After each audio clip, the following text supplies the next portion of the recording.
Welcome to the next episode of Truth Matters. If you joined us last time, we just started on our journey of peeling back the layers of who's running the world and why it matters to you today, because we want to help you decode what's going on and how it's going to affect your life and your family's lives in the future.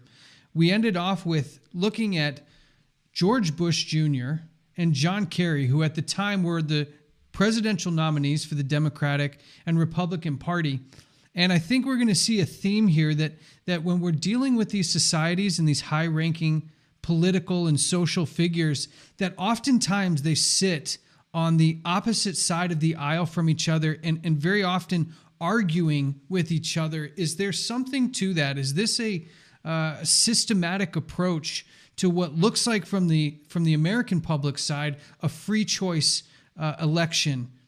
Now, that was a lot of questions to hit people with right off the bat.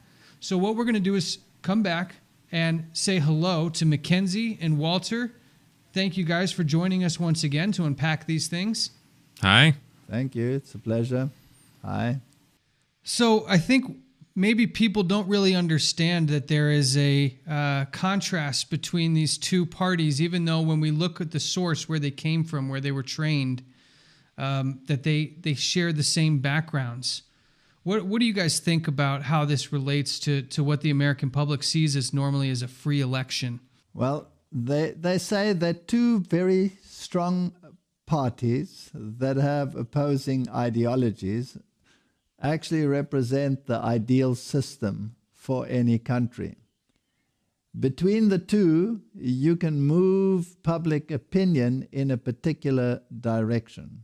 Now, there was a philosopher, and his name was Hegel, and he proposed the idea that when you have two opposing ideologies, which he called thesis and antithesis, eventually, if you play your cards right, you will create a synthesis. And the best way to get to a synthesis system is to rub the two parties up against each other in a conflict situation. And as the conflict grows, the need for calm and peace increases. And I think if we look at the American elections in this year, we can see that conflict is at a fever pitch. Never before in the history has there been such tremendous conflict and clash of ideologies as we have in this particular election, even to the point of some people talking about civil war. So then let's unpack that concept a little bit more before you go on. So you referenced Hegel and this Hegelian dialectic, these two opposing opinions that, in his opinion anyways, you would have two opposing opinions, rub them up together, and get a synthesis. So can you give us a little bit more of an example of how that could work? Well, let's have a look at the political system. In the one camp, in this election, for example, you have a very capitalistic view of how to run things, and in the other camp, you have a very socialist view of how to run things, even to the point of drifting it to almost a communist ideology opposed to a capitalist ideology. Now you have two very great extremes. And the very left grouping within the Democratic Party is pushing for almost a communist agenda. So you look at movements like Black Lives Matter, they have communist ideologies at their base, as have been reported by their speakers. So if you rub those two together, then you will develop a sort of socialism, which is neither capitalism nor communism, and that would be a synthesis. Now, who would benefit by bringing the world to that point of synthesis? That is the question. Which organization in the world has a socialist agenda or a social agenda which is embodied in a halfway measure between what the Republicans and what the Democrats are standing for at the moment. That would be a typical Hegelian dialectic. So who is Hegel? He was a philosopher, if you like, and he was all of these people have roots in German philosophy.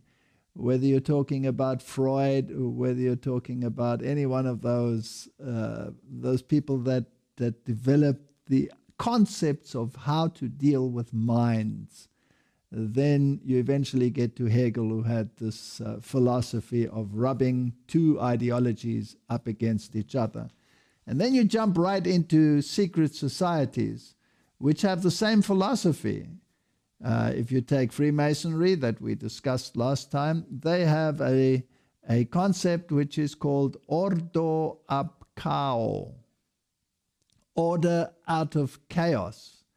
In other words, if you want to achieve a particular world order, you have to create the chaos in order to achieve that.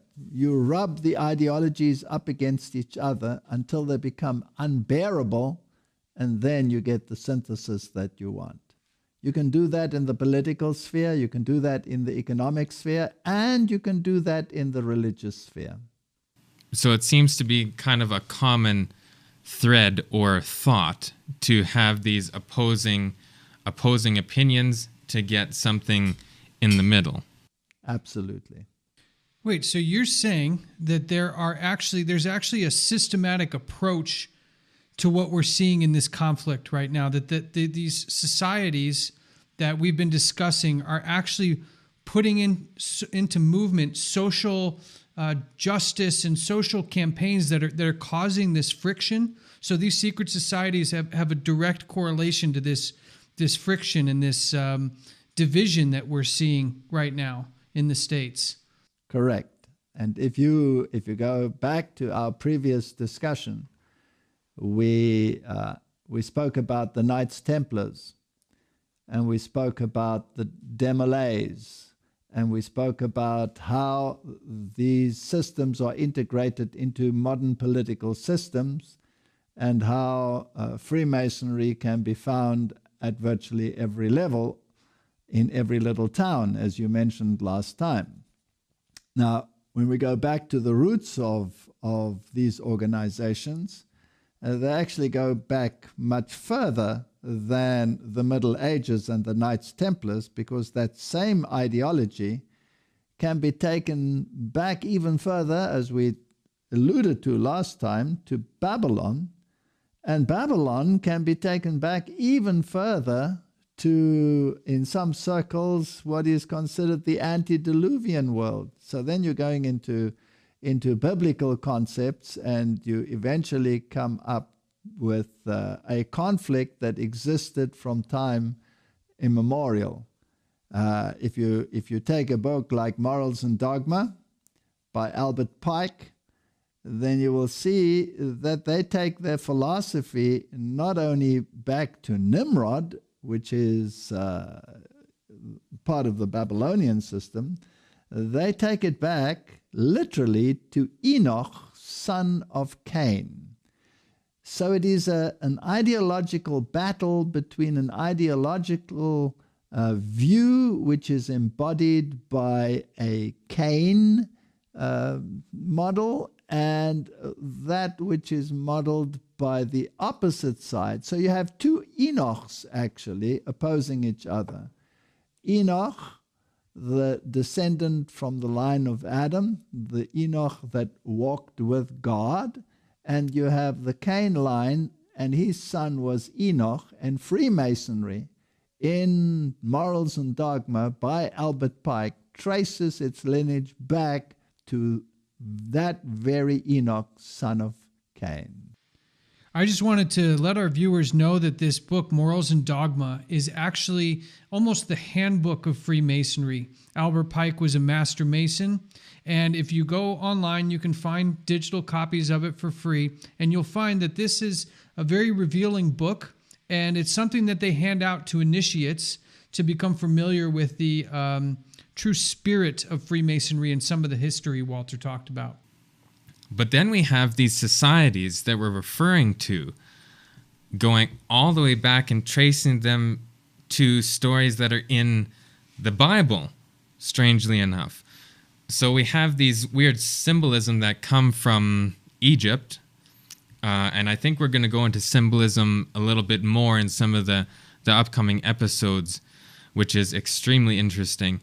But then they're tracing to certain events that happened in the Bible and other historical events. So in what sense do we see... So these secret societies, when did they first come... Well, since we're talking about America right now, when did they come to America? How can we actually trace them as... Do they influence things happening in the States right now?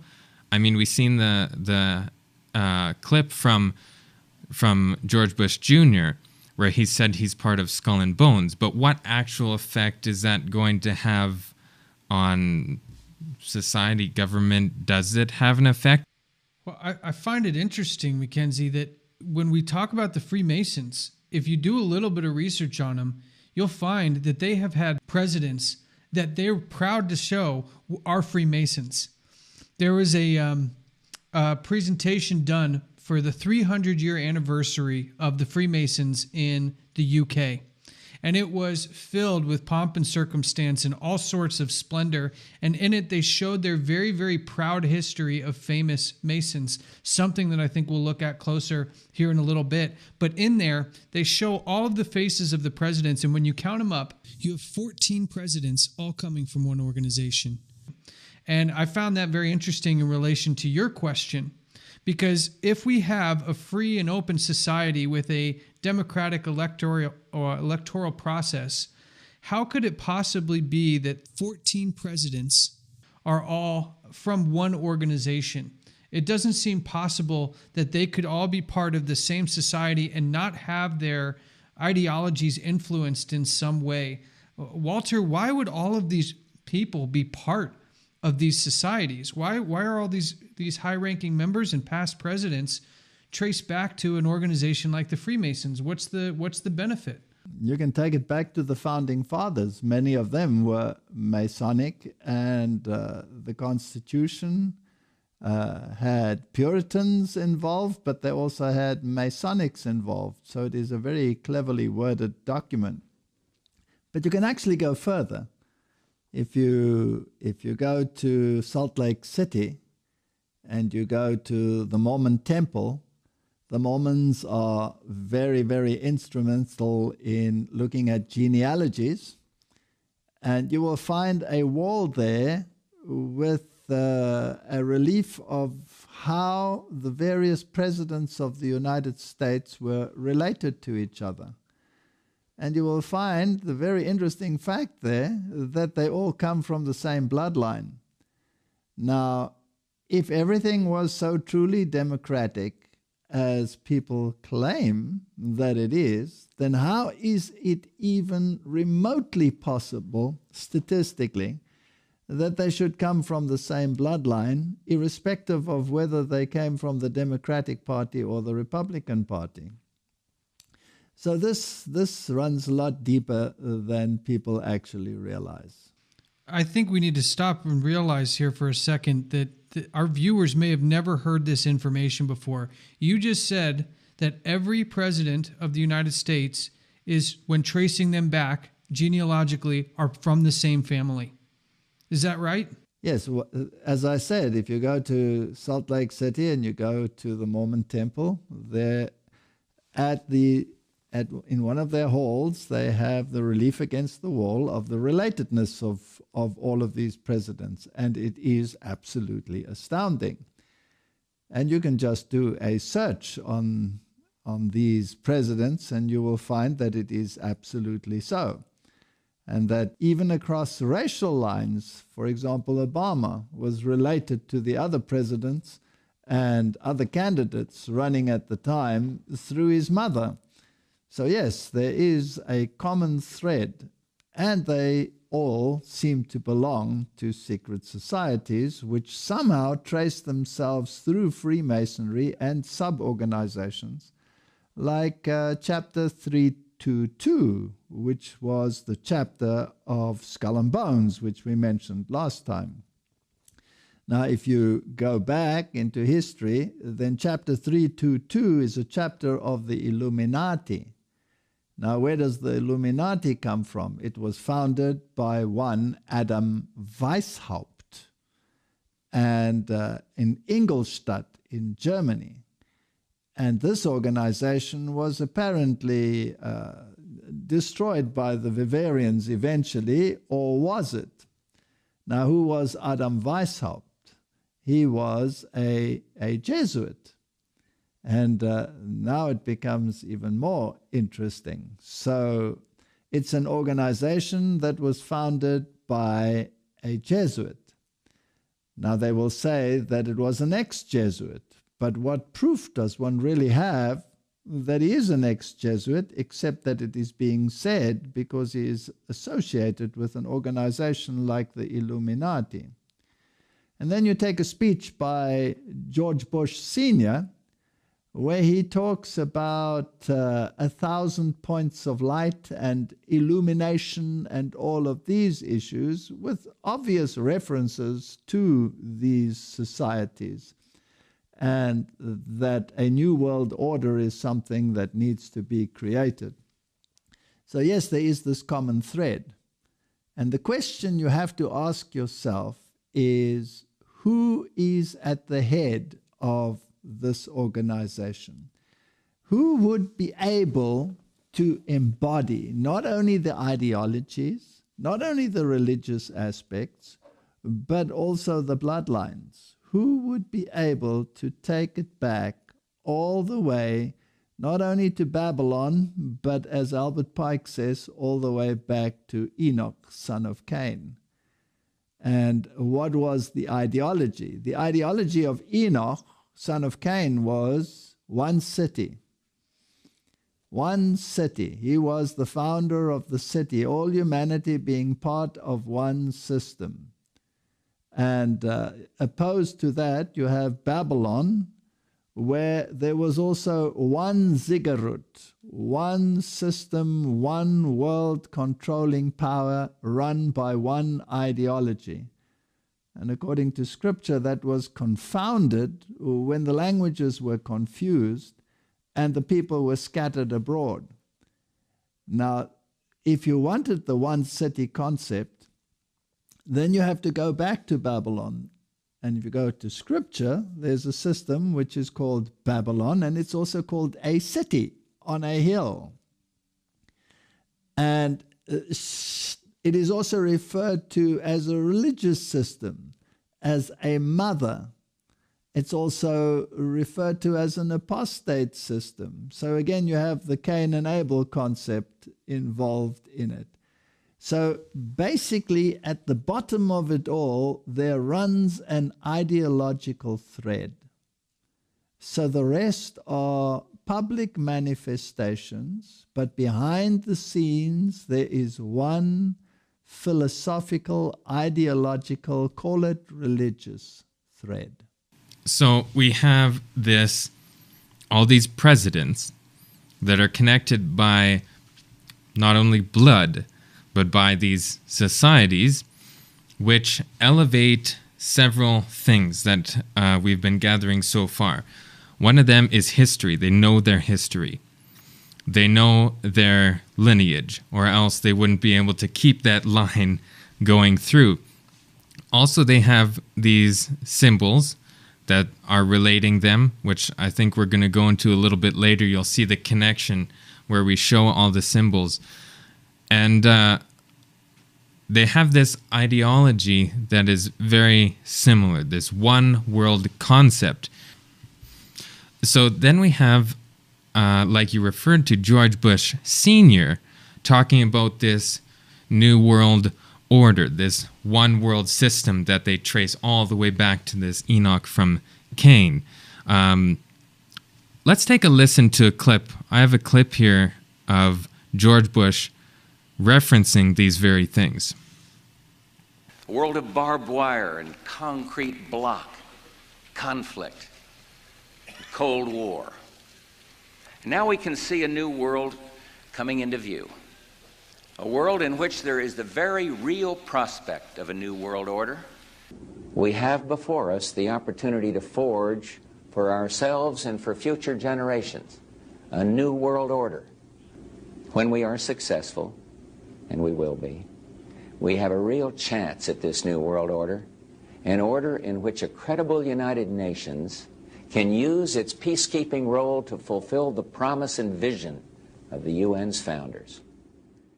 So he said a few very interesting things here. He referenced New World Order, and he said, when we accomplish this, and we will. So he was very confident that this was going to take place, and he referenced the founders. So, like you were saying before, it's not just these individuals' ideology. That's what we're trying to get at. These people aren't just thinking for themselves. They are collective. They have this ideology that they're all sharing, and it's gone through their bloodline, it's through the society, and we're trying to answer that question, what ideology is that these founders had and have? He referenced Winston Churchill. Now, I've been in the Masonic Lodge in London, which has a museum section. And they have on display there the Masonic apron of Winston Churchill. And so he had the same basis. And out of the Second World War arose the United Nations. First the League of Nations, then the United Nations. And the philosophy of the United Nations is not only political, it has many, many religious organizations. It even has an organization called the Temple of Understanding.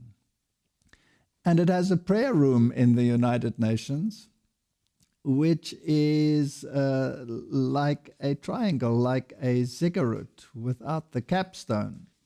And it has a black altar. So there are very, very strong ideological interests in the United Nations. And the Masonic Order plays a very, very prominent role. We have to ask ourselves again, if they trace themselves back to the Knights Templars, who were the Knights Templars subject to? They were an order of the Roman Catholic Church, and they were under the direct control of the head of that church. And their goal was to achieve world recognition and world dominance through and for the system. So we have this secret society that has secret, whatever it may be, knowledge on something. And you're saying that it's connected to Roman Catholicism. Well, the very nature of the Knights Templars shows that they were connected to Catholicism. Now, when the Knights Templars were disbanded, their ideology was not disbanded. Their ideology was just furthered by other systems through other organizations, such as the Rosicrucians. And if you go into the ideology of the Rosicrucians, then you actually get to Gnosticism. And Gnosticism is a form of religion which eventually deifies man.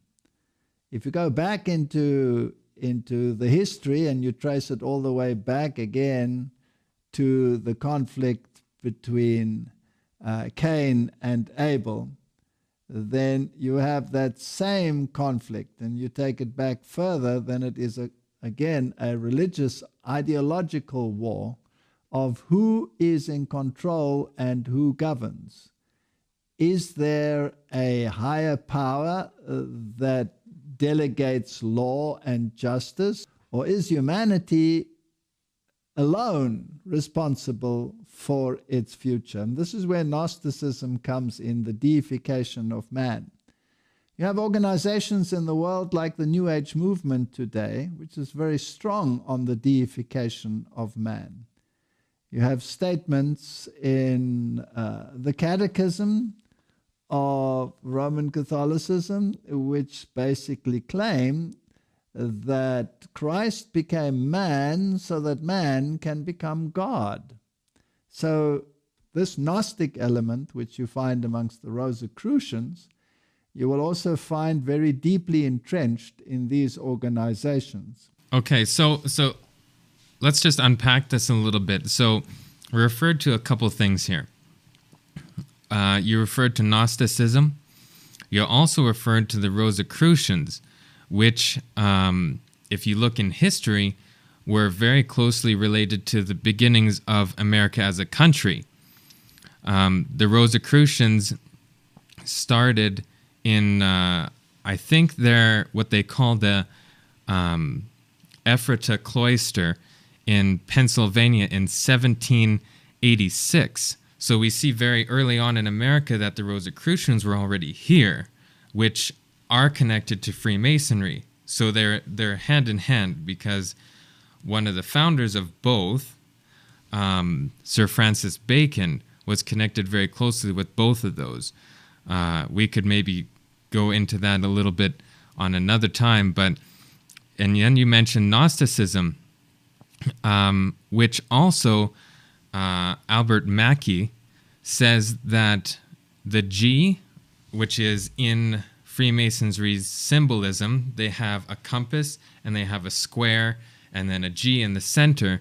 That G represents Gnosticism. That's what Albert Mackey says, and he's a Freemason author. So we have all these different concepts now coming out from these different societies. If I were a viewer or a listener right now, and this is all news to me, I've noticed a transition has happened. We've been talking about these high-ranking officials in very public places of power that are money-related, territory-related, governance-related, but something's happened to our conversation, which I think is a very important point for our viewers and our listeners to tune into. We've talked about some of these organizations: Freemasons, Knights of Malta, Knights Templar, Rosicrucians, Golden Dawn, Egyptian mysticism, Theosophical societies, Gnosticism. The conversation all of a sudden has become very spiritual in nature.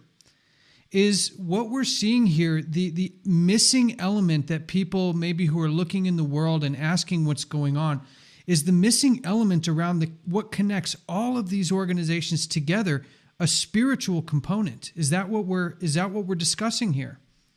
I think that's exactly what we're discussing. In the last episode, we spoke about the capstone of the pyramid that was disconnected. Disconnected to what? To the entire structure, which rests on a very broad base, which is a square, by the way. And the compass and square is, of course, part of the Masonic thinking. Now, who is represented by that capstone, by that all-seeing eye? If you read what is written in the Masonic writings, then they make no bones about it that the power behind the power is what they call Lucifer, the illuminated one, the light bearer. And we have many symbols of light bearing. You have a statue in your country which is called the Statue of Liberty, which bears a light, doesn't it? And this ideology of the light bearer, the seething power, as the Masonic fraternity refers to it, of Lucifer in the hands, this is the underlying current. Now, this conflict that we were speaking about, which has gone into a very spiritual connotation now, erupts periodically. And normally it is associated with great conflict. If you take the Reformation period, for example, the Reformation was a movement back to the authority of Scripture. And at that time, the Medici family, which was a banking family, a royal family, and a papal family, was actually ruling in Rome. And the Medicis gathered together all the writings of Gnosticism and of the philosophy of Greece and incorporated it in their library. And out of this Medici philosophy, which was the papal philosophy, you had the rise eventually of the Jesuit order.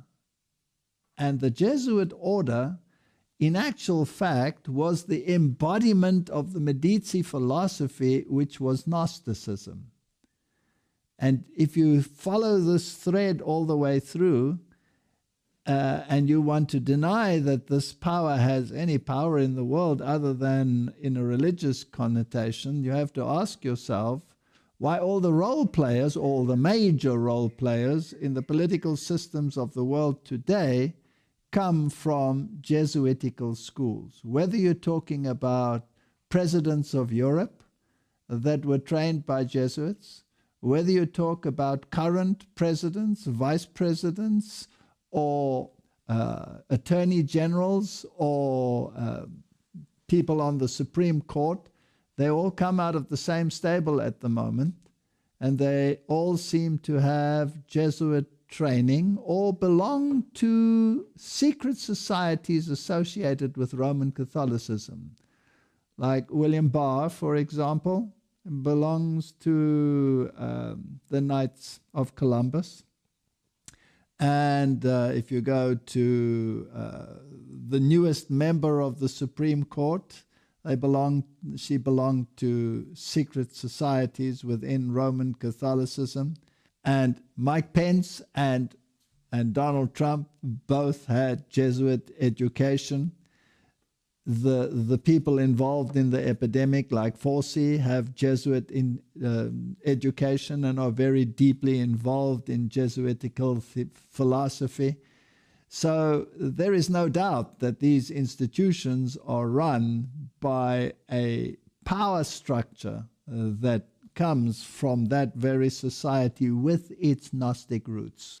I just want to be really clear here, because it sounds like you're starting to shape a hierarchy for us here, Walter. I think that's important for people to understand. You had mentioned before that we're dealing in these structures, in these organizations, who, when we really get down to it, are all connected through the teaching of this spiritual wisdom. That there are layers, and at the base layer, we've got some organizations, but let's really get down to what I think our viewers and our listeners want to know, and I think it's going to need some context. But can we get a clear answer? Who is at the top of these secret society pyramids? Because you've mentioned this new organization, the Jesuits, several times. Are they the ones that sit at the top of this pyramid? Well, who do they swear allegiance to? That's the next question. And who is higher? The one who pays the allegiance, or the one who dominates the allegiance? The Jesuit order was created with one view, and one view alone, and that is to restore the power structure of the papal system that dominated in the Middle Ages, and that was lost as a consequence of the Reformation. Now, if they swear allegiance to the papal power, which claims infallibility, and if you trace its philosophy, it does not only have a religious philosophy, it has a political philosophy, and has expended vast means in order to propagate that political philosophy. If you take the religious wars in the world, if you take the structures that have been put in place in order to achieve the social agenda as propagated by Rome, even in the latest encyclical of Pope Francis, then there is not only a religious agenda, there is a very clear political agenda, which, according to Pope Francis, has to be run through the United Nations.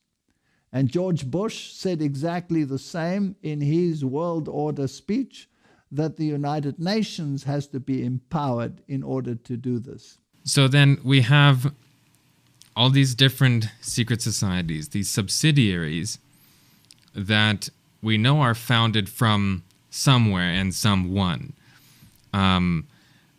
which we're tracing this back to this society called the Jesuits. If people don't really know what that is, we should probably go into that a little bit and explain that, because in some of the secret society lodges, let's take Freemasonry, for example. In America, they have the Bible sitting at the front. Now, why, if they have the Bible at the front, do they deny the Bible's version of Enoch, and they have another Enoch, this Enoch from Cain, not the one that the Bible is emphasizing? So we have that question there. And then you said that we have these references to Lucifer, which is light bearer, light. So we have this light that's coming from these societies, this knowledge, this something. So how is that all connecting through? If you go to the 33-degree Masonic Temple in Washington, you will find on the altar not only the Bible, you will find the Quran, you will find the Sancta Vita, you will find the Jewish writings, you will find many of these religious authoritative books on the altar. So in other words, they are basically saying they all form part of a mosaic. Now, you can put the scriptures, for example, on the altar. That doesn't mean that you adhere to the tenet of the scriptures. In Kabbalism, you read not what the word says, you read the supposed code in the word. So what's Kabbalism, in case people never heard of that word before? All right. Kabbalism is basically Gnosticism, is basically Rosicrucianism. Kabbalism goes back to the same idea that man inherently is deified. And Kabbalism is a mystic religion where you interpret the scriptures not by what they say, but by numerology. Now, numerology can be taken all the way back to Babylon. And these people run everything by dates and by feast occasions and specific events in the calendar, which become the norm. So the tradition, rather than the word, is the way in which you interpret the sacred writings. So by placing a Bible on an altar does not mean that you believe the literal words in that Bible. It means that you use it as a structure for Kabbalistic interpretation. So then are Freemasons and Jesuits Kabbalists? Absolutely. So we have this concept of this Gnostic ideology. Basically, they're wanting then glorification of their persons. Well, yes, in a sense, and no. The hierarchy is the one that is actually deified. The hierarchy is lifted above the rest of the populace. That is why in Roman Catholicism has been stated by many popes, lately by Pope Benedict himself, it has been stated quite clearly that the hierarchy of the church is elevated above the populace, and that deity is particularly manifested in that hierarchy, which is called the magisterium, which is the bishops and the papal system at the top of that. Now, this kind of system you can trace back all the way to Babylon, where you had a Babylonian priest king, and he had absolute rule over the political and the religious system. And he had a title, and he had specific powers, and he was deified. And that title eventually came down the line, and eventually when the Medo-Persians conquered Babylon, these people, this political religious priesthood, fled to Pergamum. And from there, eventually, it was handed over to the Romans. And the Roman emperor took the title Pontifex Maximus and the deification that came along with the title. Now, that very title was later transferred to the papal system. And there are many writings in the Roman Catholic system which refer to the papacy as another god on earth.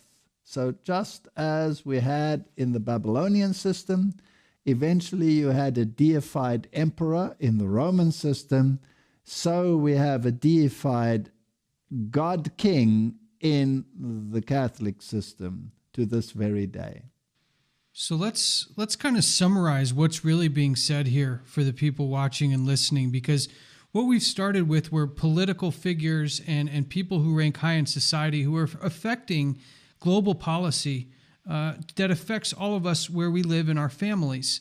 So if we are talking about Freemasons and Skull and Bones, and now we've identified the organization that kind of operates behind the scenes of all of them, I find it very interesting that you'll hear people talk about the Skull and Bones organizations. You'll hear people discuss the Illuminati, but you don't really hear people discussing the Jesuits.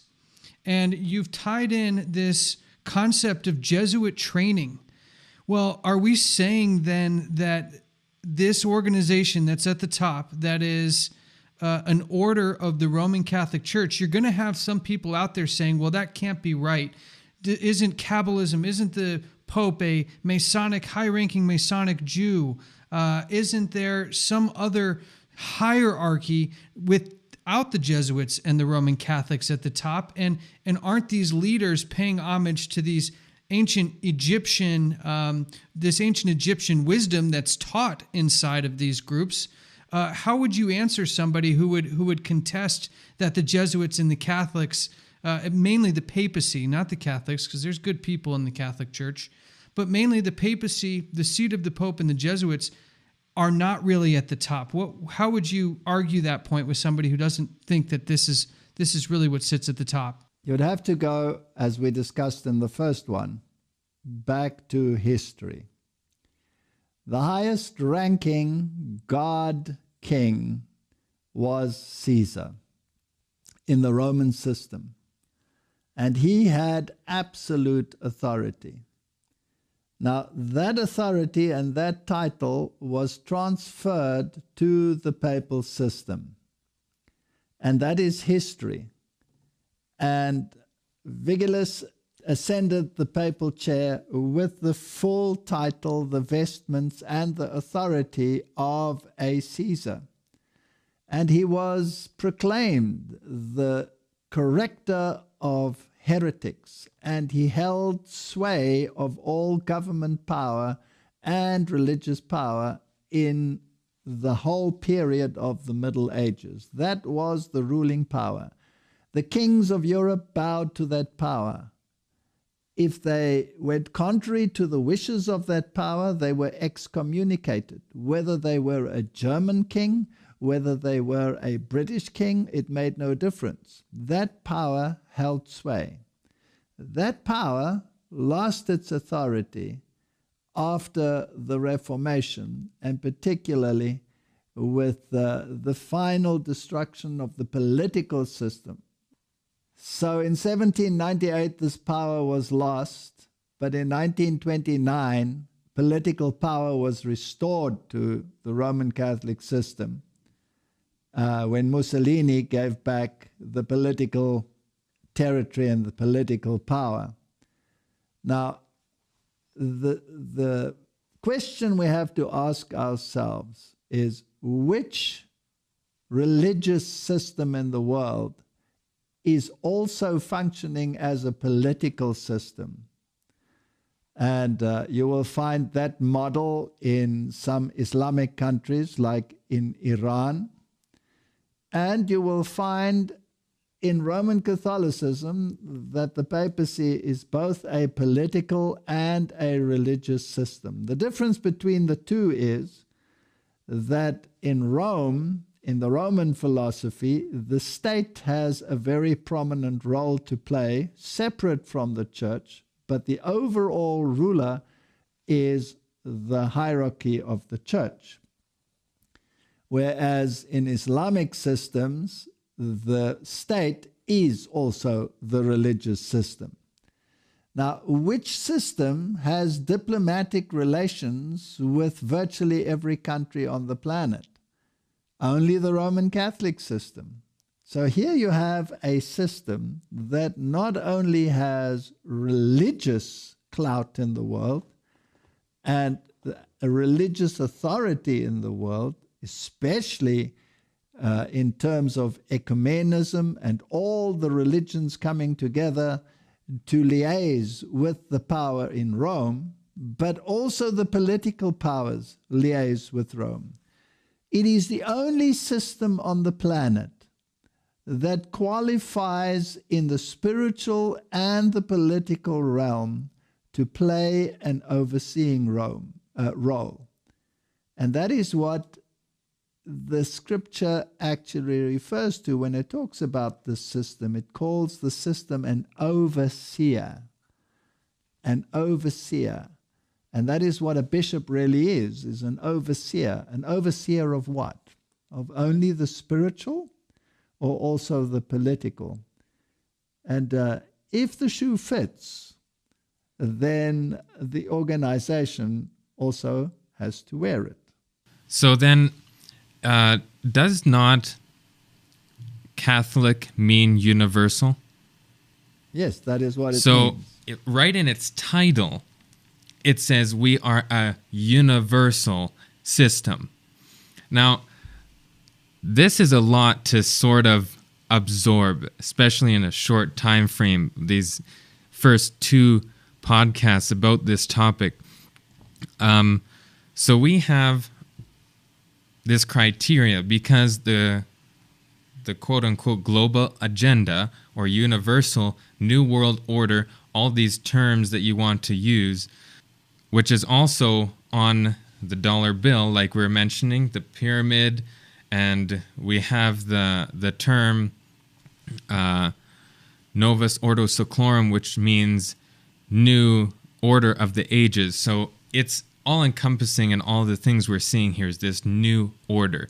And it has to be universal in all aspects, whether it's religious or political. So then why do we see all these other different organizations? There's so many different organizations, and are they then all connected in some way? Where are they steering to? Are they all back connected to Rome? That is where you come in with the cell structure. You have different cells, but each one is also autonomous. But a cell by itself doesn't make an organism. So this concept of different cells being eventually regulated by one superior system is how the system works. So there are many, many organizations which make up the whole, and many of these organizations do not even know that they are part of the organization. So whether you're talking about youth groups, whether you're talking about all of these sub-organizations, whether you're talking about Zionism or any other secret society, somewhere along the line there is a connection which only those in the know about. So you will have someone who is part of the Demolay, who is also part of the higher structure, who is also part of a still higher structure, and so eventually everything is connected. But you never really see the controlling power. You cannot see the forest for the trees. The forest is so large, but it all consists of trees, and it forms one unit. I want to let our followers know that we're going to dive more into what these organizations actually teach, but I wanted to point to something, Walter, that happened in your history. If I remember correctly, you were trying to find proof connecting the high-ranking Freemasons with the hierarchy of this Jesuit and papal order. And I believe at one point you were actually pulled into a closet after one of your lectures. Can you tell us a little bit about the nature of this information? Like we're giving this information as if it's very common knowledge, but we're trying to just be very straightforward, when in reality, in your own life, Walter, you've had quite some interesting stories on how you've come across this information, and also what did that information actually tell you about connecting these two organizations? Well, I was giving lectures on the issues and I was connecting the dots. I was following the trail, and the trail was leading me in one direction. And I was, in my early career, alluding very strongly to the fact that I believed that there was a connection with the Roman hierarchy. And after one of these lectures, I had an experience where someone pulled me into a closet and told me that they had information that would corroborate this very idea, but that I was not allowed to be in the know as to who was giving it to me. Because obviously in these secret societies, if you spill beans, there are consequences, and people want to avoid those consequences. So on another occasion, this same individual also pulled me aside without me seeing him. This was from the back, and they handed me a whole lot of books, which connected Roman Catholicism to secret societies. And these books were in German, and I studied them, but they still didn't give the ultimate picture. And then finally I received a list once of how many of the hierarchy of the church actually had Masonic connections and Masonic registration numbers. And I was asked to destroy that list. But the list was very, very long, and it listed the hierarchy with their Masonic connections. Now remember, this is at a time when the Roman Catholic Church officially distanced itself from the Masonic order as something to be avoided, as a Protestant fraternity. But that again is a double blind, a hiding behind a system which is controlled by the system through the system. It's a very complex structure. And the less people know as to why they are and what they are in these hierarchies, the better for those that control it. So we don't expect to be popular for telling people this information, but we do it with our hearts filled with the genuine desire for them to know the truth. And we don't want to dance around it so much that we waste too much time to tell you who sits at the top, the Jesuit connections and the papal connections, but we're going to explore that more in understanding the teachings, because actually what we want to do is reveal to people how this plan is playing out today and what seems to be a very soon coming shakeup to our normal lives, even more so than what's happened so far in 2020, and how it relates to this agenda right now and where it's going in the future. So we'll be exploring that a little bit more.